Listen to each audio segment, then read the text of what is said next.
Hey, welcome back to Global Environment. We're still working on ecological engineering, and in this segment we're going to look at a case study of ecological engineering in action.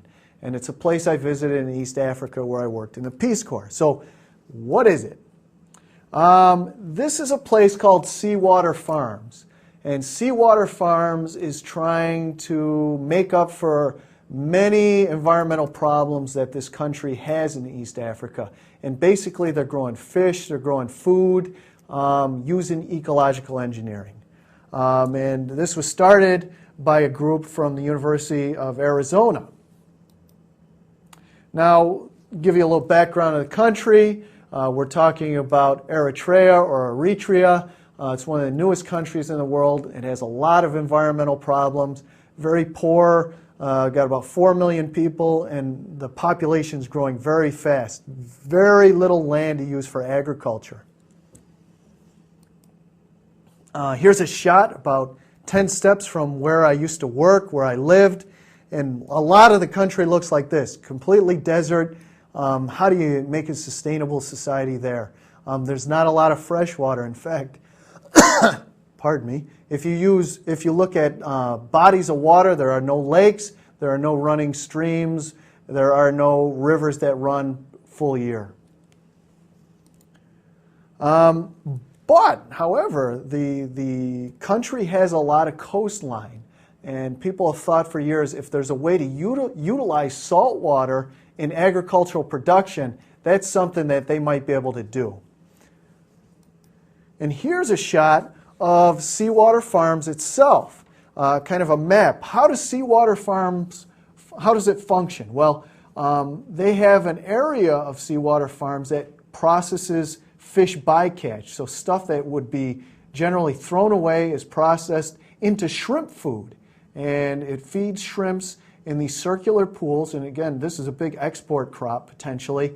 And the effluent from the shrimp goes in to feed tilapia, saltwater resistant tilapia. So seawater is brought in, these fish are grown in several pools, and then eventually the effluent, again, lots of phosphorus and nitrogen here, nutrients that can pollute, is used to fertilize a saltwater resistant crop called Selnicornia that can be directly eaten. So this helps to clean it up. Eventually the effluent from this area, well, not totally clean, is put into constructed wetlands, mangroves that didn't exist there before, that further clean up the water before it goes back out to the sea.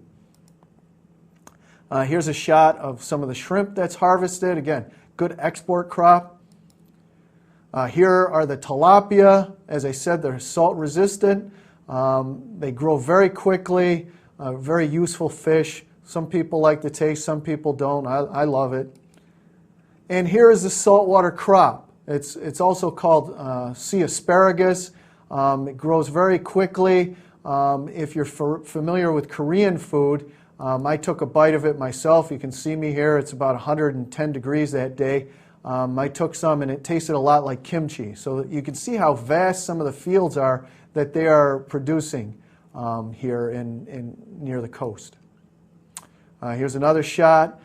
This was expanding very quickly, 10 years ago when I visited it.